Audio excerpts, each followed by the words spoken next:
This is CGTN, China Global Television Network.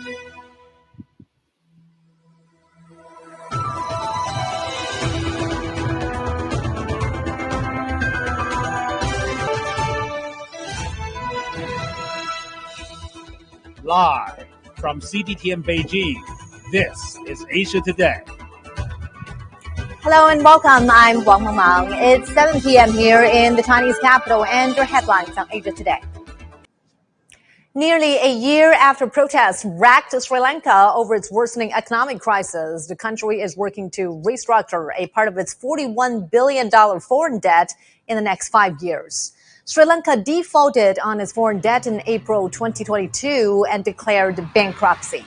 Authorities declared a 5-day closure of financial markets from Thursday to allow for restructuring of its $46 billion domestic debt. The International Monetary Fund requires Sri Lanka to reduce both debts by more than half if Sri Lanka is to continue being eligible for the IMF's 4-year $29 billion rescue package. And now let's further discuss this, and we are joined by Dr. Srimal Fernando in Colombo, Sri Lanka. He's an advisor on new regional diplomacy. What exactly will this restructuring involve?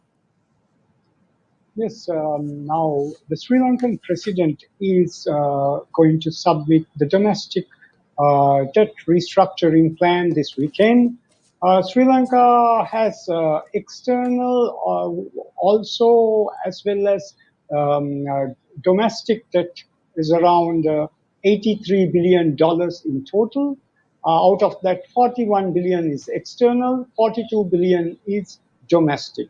Also, if I break down further, the bilateral debt is to $14 billion, which is owned by China, India, and Japan. And in the next 5 years, the country is going to restructure $17 billion worth of its external debt out of 41 billion, and to maintain kind of reserve about 17 billion in the next few years.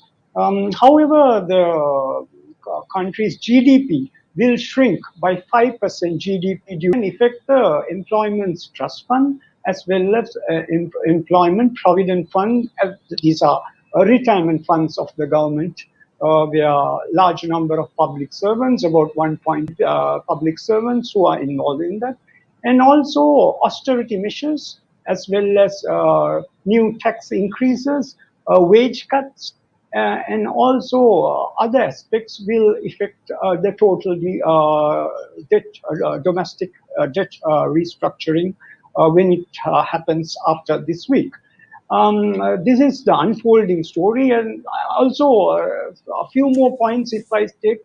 Current debt ratio against GDP of Sri Lanka is 128%.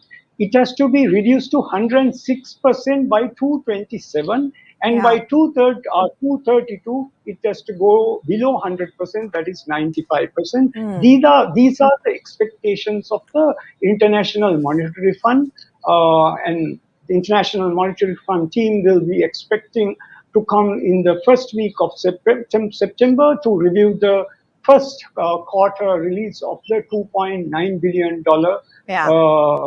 bailout package, which was extended. Jump in here and ask you this. It's certainly a very complex picture, but then I want to ask you, what will be some of the challenges that Sri Lanka might experience during this restructuring process? Yes, already the country is experiencing a challenging process where you can see about 5 million people of the country are food insecure. And secondly, there could be political instability when wage cuts, job cuts, tax increases, as well as domestic debt restructuring comes into place. With tight austerity measures, any country will face these type of social unrest and a political volatile period if social welfare networks are not taken care of the common people.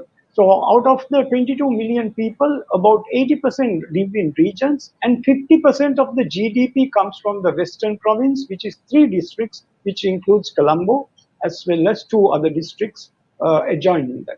So these factors have to be taken care of. Yes. All right, Dr. Srimal Fernando, thank you so much for your analysis. Appreciate your time. Thank you.